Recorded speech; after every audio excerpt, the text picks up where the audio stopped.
Hello friends, my name is Steve and welcome to Page Chewing Comics and Manga, Pick of the Week, Episode 12. Thank you so much for listening. I do wonder if anyone is out there listening, but I'm happy to report that I know at least one person is listening. Thank you, Mike, for the wonderful comment. It really means a lot. So thanks to all of you who comment and let me know that you listen, because sometimes I wonder. So just want to mention very quickly before I get started, those of you who are new to the podcast, is I'm getting back into comics after a long hiatus from the hobby.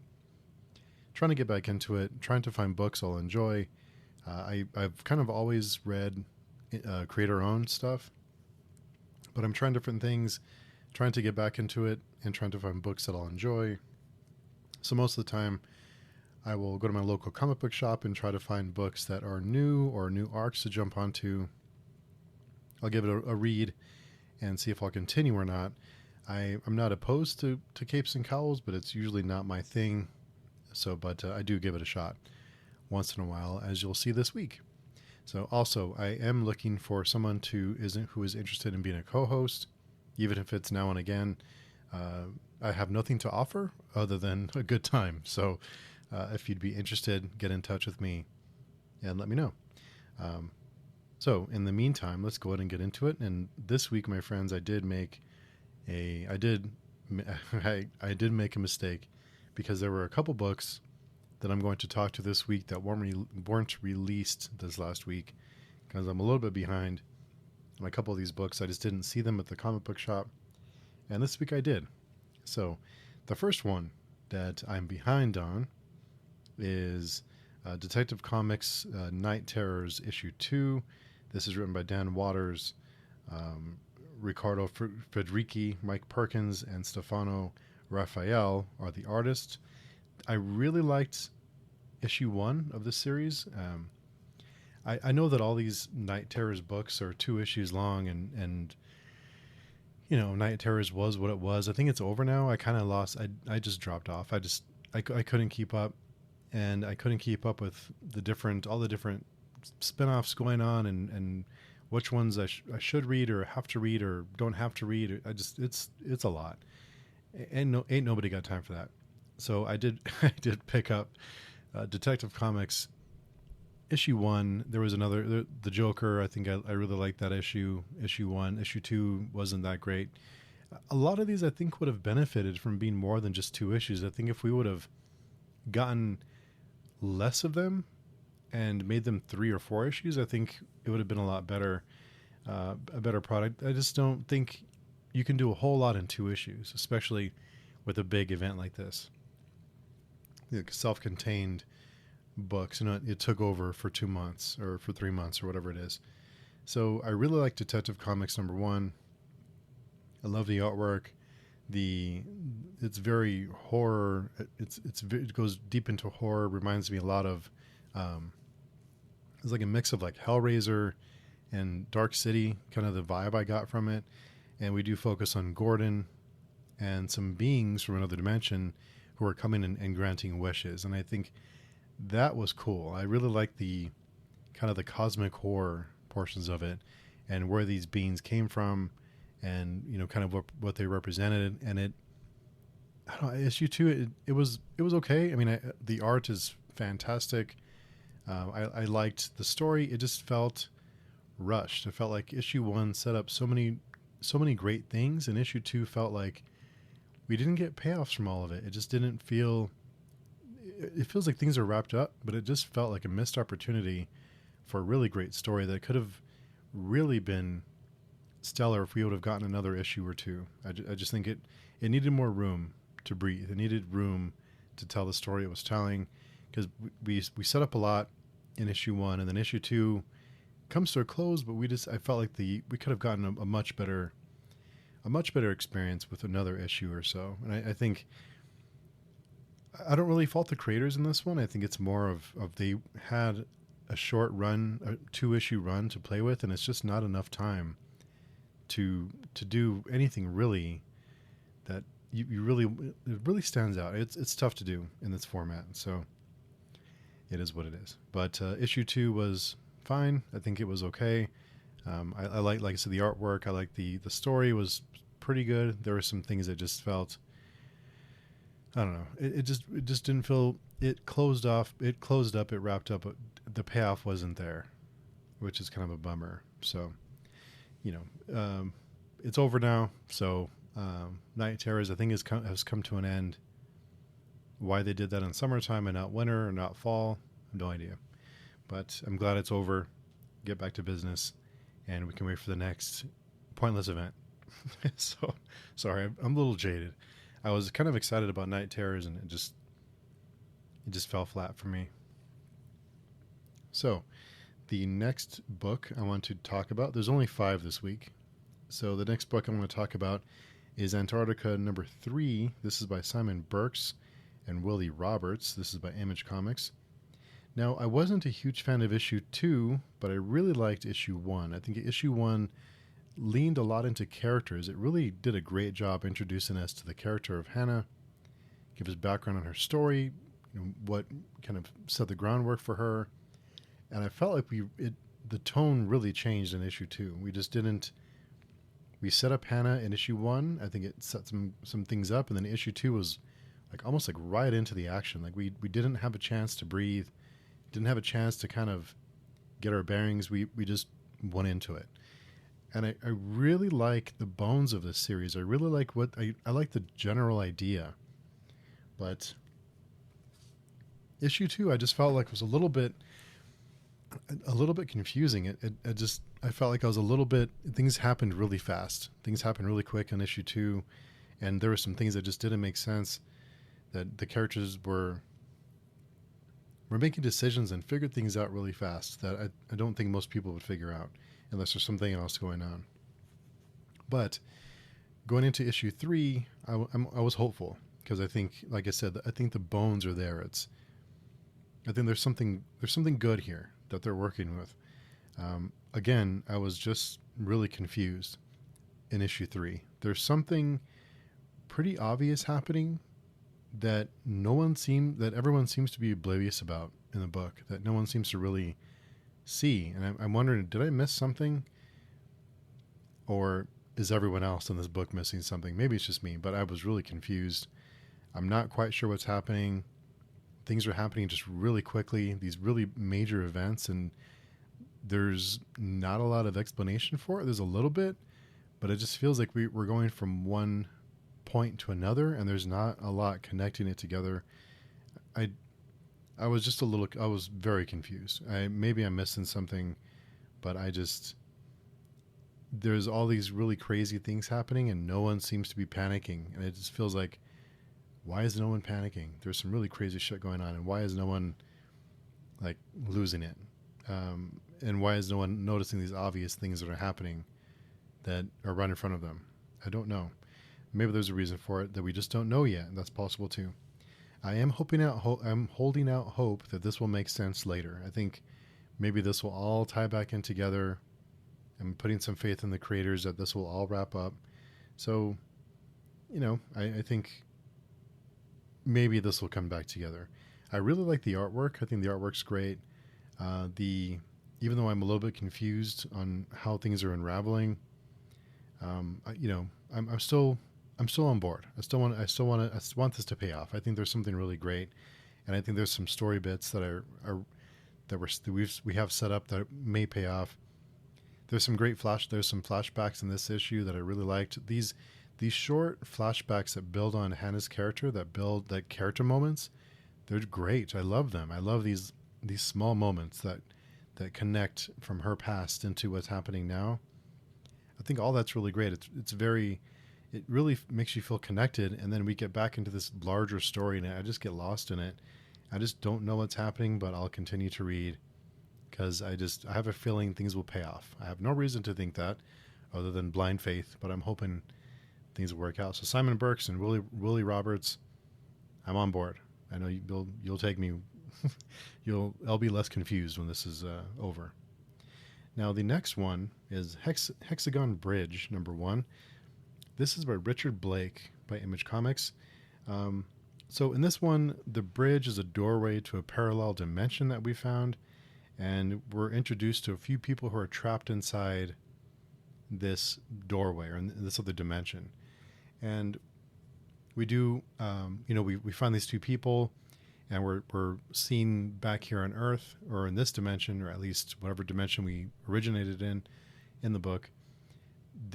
They know that these people are lost, and they're trying to figure out how to get them out of the bridge, how to get them back.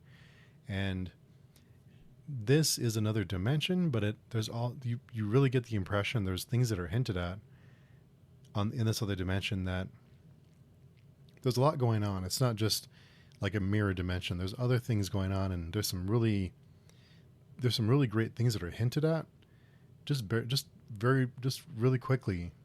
But I think this is going to get crazy. I think this is going to get mind-bendy and hard sci-fi, and I'm here for it. I think this first issue sets up a lot, and I think, again, I have faith that this will work out, because there's some really great ideas that are being played with here, that are at least being hinted at, that we may see later. And I think the artwork really fits the series. There's some great panels, some great artwork, and the artwork plays a big part in developing what may come, setting the groundwork for it. I think this is going to be wild, and I'm looking forward to seeing where this goes. The next one is Klik, Klik, Boom, issue 4 by Doug Wagner and Doug Dabbs. This is also by Image Comics. This issue was a bit of a quiet issue, and I think after the events of issue number 3, you kind of expected this to be a little bit, we have to kind of prepare for what's coming. I think we've kind of like a lull a little bit in the story. We can't be, pedal to the metal the whole time. So kind of expected this one to be a little bit more mellow. We do get insight from a character who I thought was dead. Turns out to be not dead. And so I think, not to say there isn't action. There aren't things that happen in this issue. There's some action. There's some things that happen. But again, the flashbacks, there's another flashback. And I just love these flashbacks and background on these characters. And so not a ton happening, but we do get some things revealed to us. And we're, again, building anticipation again. I think we needed a little bit of a break before we go into overdrive to close out the series. And it's been lots of fun so far. Now, my pick of the week, this is the second book that I didn't read when it was released. And this one I just didn't see in the bookstore when I went, but I did find it this week. So, I'm cheating a little bit. Sorry, everyone. But my pick of the week for this, or for the batch that I read, is Batman Gargoyle of Gotham, number 1, by Raphael Grandpa. This one, I wasn't sure what to expect. The cover is great. The cover has a very dark, gothic, haunting feeling to it. I just love the cover. It's fantastic. And I get a lot of Batman books, and a lot of them just aren't the side of Batman I care about. I don't there's a lot of it that I just doesn't interest me. I like the darker and grittier, and that's exactly what I got from this one. It's gritty, dark. Get a year one feeling. When I say year one, those of you who don't know, year one is when Bruce Wayne is just starting out as Batman. He's a little bit unsure of himself, kind of finding his way, gets his ass kicked a lot more, and that's the kind of version of Batman that we're getting. We also do get Bruce Wayne, or Batman, thinking that Bruce Wayne doesn't need to exist. So he's also wondering, do I need Bruce Wayne? If my mission is Batman, is Bruce Wayne just in the way? And you kind of wonder, how much does Bruce Wayne take Batman away from being Batman? Because if he is living a double life, how much of that could be devoted to just being Batman? So it does make you think, why have Bruce Wayne? What's the point? He has all the money he needs. He doesn't really need the cover. If Bruce Wayne doesn't exist, then it would be a lot off of his plate, and he could just focus on being Batman. He's rich enough to disappear, do whatever he wants. Why? I never really thought of it that way, but makes sense. But we'll see what happens. That's hinted at, or it's discussed. I don't want to say too much. Don't want to spoil it for those of you who haven't read it. But one of the things I really liked about this one is Batman and violence. That not everyone is going to walk away with a couple of bumps and bruises. When Batman's fighting some people, they're not walking away from it. They're not just getting up later and dusting themselves off and going home and really rethinking their choices. That's not how this works. And also, Batman doesn't go back to the Batcave and he's perfectly fine. He's hurt too. He's beat up. It kind of reminded me of the BVS Batman versus Superman. A little jaded. He's rough around the edges. People get hurt. People die. People are seriously injured because he has to survive too. If he doesn't do things that will stop the criminals or whoever he's fighting from killing him, he will die. So I like that. I like that he puts a hurting on people, and they aren't walking away. If they are, then they will never probably be the same. I like that. I like that there's consequences for these brutal scenes that when he's fighting people. I did like that. So it is a bit of a more mature, like darker theme to it, darker feeling to it, because it is, there seems like there's weight to decisions. There's weight to what happens. I really like that. The artwork has a Frank Quitely type of feeling to it. Those of you who don't know who Frank Quitely is, he drew Batman and Robin back in 2010-ish. Look up his artwork. Fantastic artist. It almost looks like the lines are shaking on the page. Really like the style. It's very Frank Quitely-esque. Really like that. There were some passages in this one that I had reread a few different times. I just think it felt very introspective of Batman. It felt like we were looking into his mind and kind of like getting into the inner workings of his brain a little bit and what he was going through and kind of what Gotham means to him and why he makes the decision to fight crime and to help clean up Gotham when he can be home doing whatever he wants. I did like that we get into how his mind works and why he does what he does and what Gotham means to him and what the crime that's taking place there and how much it affects people. Now I don't mind social commentary. I don't mind if it's social commentary. For me, works better when they're not banging you over the head with it. It works better when it's not so overt. When it makes you think, that's when the light goes off, for me anyway. When it's really overt and in your face, that's when I just tune out. I don't, there's a way to present social commentary that will be effective and thought-provoking and will make you think. And then there's social commentary that it's just like, when it's just hitting you in the face with it and it's very forward. And it's like, there's ways to do it and there's ways not to. And I think this one almost was a little bit forward, but not quite. It rode that line. It was right on the line, but it was okay. So those of you who are like me, I like social commentary. I think some of the most popular movies and books and comics or whatever, they include social commentary. It's important, and it's the stuff that really lasts are the ones that are subtle and aren't so in your face. Those are the timeless stories that we can look back on. Most of them are that we can look back on, and it'll still make us think 20 years from now. Not to say this book we'll look back on this book in 20 years and say, wow, that was phenomenal. Maybe we will, but you think about Watchmen, or you think about V for Vendetta, or Alan Moore, I guess is what I'm getting at. But there's books that have social commentary that are subtle, and that's what lasts. It's timeless. It's not of the time. It's timeless. So yeah, my only complaint is that the main villain, was a little silly, a little goofy. He still had his moments. He still felt, like he was dangerous, but his motivations felt a little silly, but wasn't enough obviously not enough for me to not like the issue. Yeah, had a lot of fun with it. I really like the darker feeling to it, the darker themes. Really dug the action, the younger, green Batman that, not green, but like, the rookie, the one that makes mistakes. He gets his ass kicked. He's limited because he's out there fighting crime. He's not in tip-top shape all the time. He's damaged. It gets into his head. Like I said, there were some great passages in this one. Yeah, I mean, the only thing I didn't care for, but the villain was a little goofy. That's about it. Everything else was great. I love the art, themes, everything. Great stuff. So Batman Gargoyle of Gotham is the pick of the week.